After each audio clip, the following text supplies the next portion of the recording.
himself from the chains of ట్రయన్ని అంటూ comment చేస్తున్నారు. అంటే మేము ఇరాన్ ప్రజలకి గొప్పగా మేలు చేయడం కోసం మేము ఈ ప్రయత్నం చేస్తున్నాం, వాళ్ళ సంఖ్యలను మేము పెంచుతామంటూ చెప్తున్నారు. And for this reason I address you once again, citizens of Iran, do not let this opportunity slip away. ఈ గొప్ప అవకాశాన్ని మీరు మిస్ చేసుకోవద్దు ఇరాన్ ప్రజలారా అంటూ చెప్తున్నారు. This is an opportunity that comes only once in every generation. ఒక్కొక్క జనరేషన్కి కేవలం ఒక్కసారి మాత్రమే వచ్చేటువంటి గొప్ప అవకాశం ఇది, సదవకాశం అంటున్నారు. Do not sit idle because your moments will arrive soon. మీరు సైలెంట్గా కూర్చోవద్దు, ఎందుకంటే మీకు అనుకూలమైనటువంటి టైం దగ్గరలో వస్తుంది అని చెప్తున్నాడు. The moment when you must take to the streets, come to the streets in your millions to finish the job, to overthrow the regime of terror and that has been embittered your life. అంటే మీ జీవితాలని దారుణంగా నాశనం చేసినటువంటి ఈ టెర్రరిస్టులని మీరు పారద్రోలడానికి వీధుల్లోకి వచ్చే అవకాశం వచ్చినప్పుడు లక్షలు వేలలో మీరు రండి, ఆ అవకాశాన్ని అందిపుచ్చుకోండి అంటూ పిలుపునిస్తున్నాడు. Your suffering and sacrifices will not be in vain. మీ సఫరింగ్ అండ్ సాక్రిఫైస్ ఊరికే పోదు అంటున్నారు. ద హెల్ప్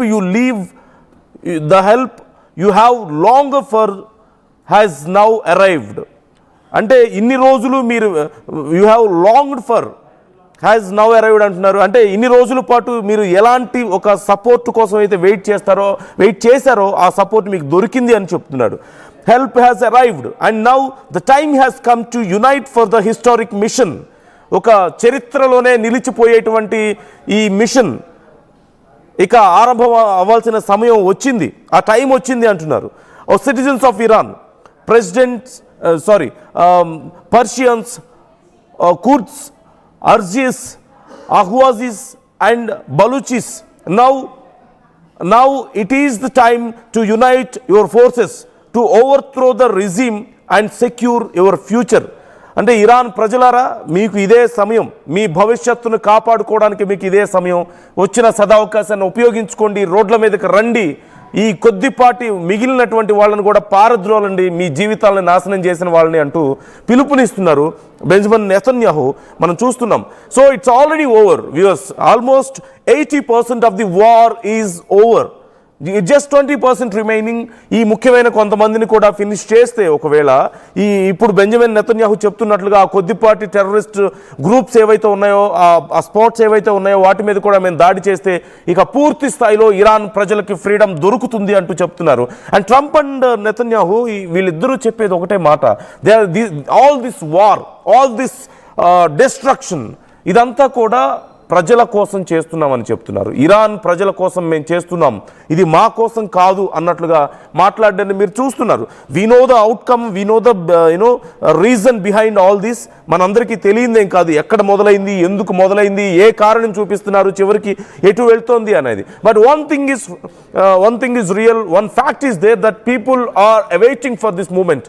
ఈ అవకాశం కోసం చాలా రోజుల నుంచి ఇరాన్ ప్రజలు వెయిట్ చేస్తున్నారు అనడంలో మాత్రం ఎలాంటి సందేహం లేదు. మరికొద్ది క్షణాల్లో నా కొలీగ్ సచిన్ కూడా మనతో జాయిన్ అవుతారు. అండ్ ప్రజెంట్ సిచ్యువేషన్కి సంబంధించిన మరిన్ని అప్డేట్స్ కూడా మనం తెలుసుకోబోతున్నాం.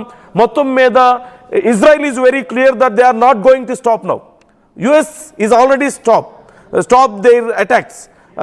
US is not moving their forces anymore. US is not dropping any missiles anymore.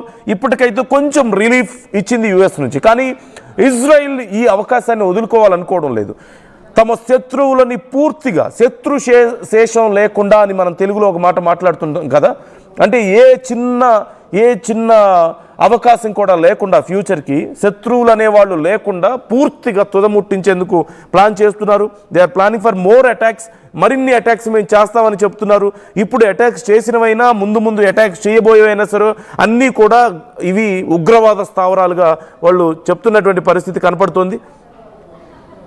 So నా కొలీగ్ సచిన్ జాయిన్ అవుతున్నారు మనతో. డీటెయిల్స్ తెలుసుకుందాం. ప్రజెంట్ సిచ్యువేషన్ ఏంటి, ఫర్దర్గా ప్లాన్స్ ఏ విధంగా ఉన్నాయో మనం మాట్లాడి తెలుసుకునే ప్రయత్నం చేద్దాం. సచిన్, మీరు మొదటి నుంచి ఈ వార్కి సంబంధించి చాలా రోజులు, కొన్ని నెలలుగా ఫాలో అప్ చేస్తూనే ఉన్నారు. ఎప్పటికప్పుడు ఇన్సిడెంట్స్ని మన వ్యూవర్స్కి అందిస్తూ ఉన్నారు.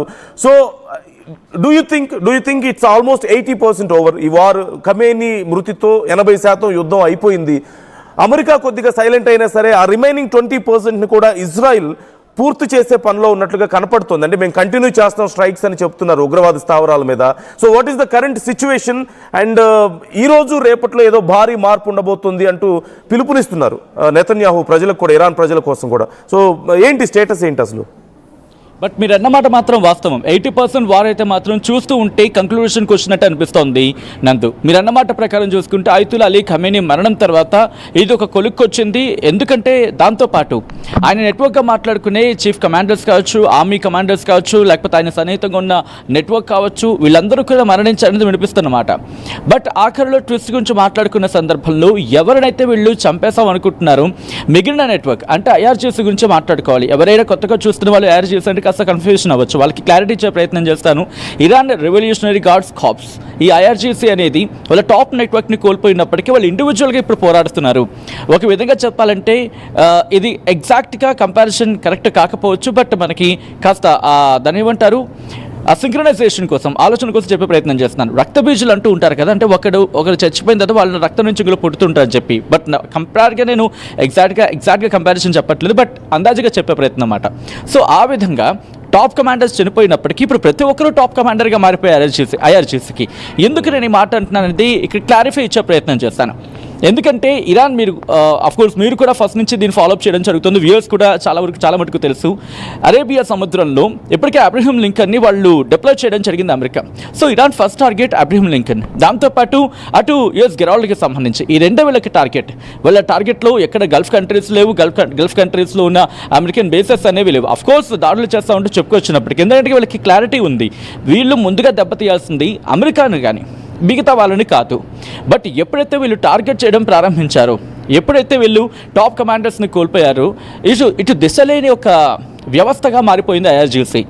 సో ఐఆర్జీసీ చాలా కీలకంగా ఉంది. అఫ్కోర్స్ 80% యుద్ధం అయితే ఫినిష్ అయినట్టుగానే కనిపిస్తుంది, కానీ ఆ 20% మాత్రం చాలా స్ట్రాంగ్గా వెళుతోంది. అంటే ఎవరికి వ్యూహాలకు అందకుండా, ఇటు ఇజ్రాయెల్ వ్యూహానికి అందటం లేదు, దాంతోపాటు అమెరికా వ్యూహానికి అందటం లేదు. ఎందుకంటే ఒకరి నెట్వర్క్ కింద పనిచేస్తున్నప్పుడు ఒకరి దగ్గర ఉన్న కాస్త లొక్కలు కావచ్చు, లేకపోతే వాళ్ళ దగ్గర నెట్వర్క్లో ఉన్న కాస్త ఇష్యూస్ పరంగా ఇన్ఫర్మేషన్ లాగితే అది మొసాద్కి చేరుతుంది, మొసాద్ నుంచి వాళ్ళ హై నెట్వర్కింగ్ చేరుతుంది, అక్కడి నుంచి అమెరికా కనెక్ట్ అవుతుంది, ఇన్ఫర్మేషన్ వస్తుంది. బట్ ఇప్పుడు ప్రతి ఒక్కరూ ఒక కమాండర్గా ప్రయత్నం చేస్తున్న సందర్భం, కమాండర్గా వాళ్ళు దాంట్లోకి ఉపక్రమిస్తున్న సందర్భం. ఎందుకు ఈ మాట అంటావు సచిన్ అంటే కనుక ఇక్కడ నేను క్లారిటీ ఇచ్చే ప్రయత్నం చేస్తాను. Burj Khalifa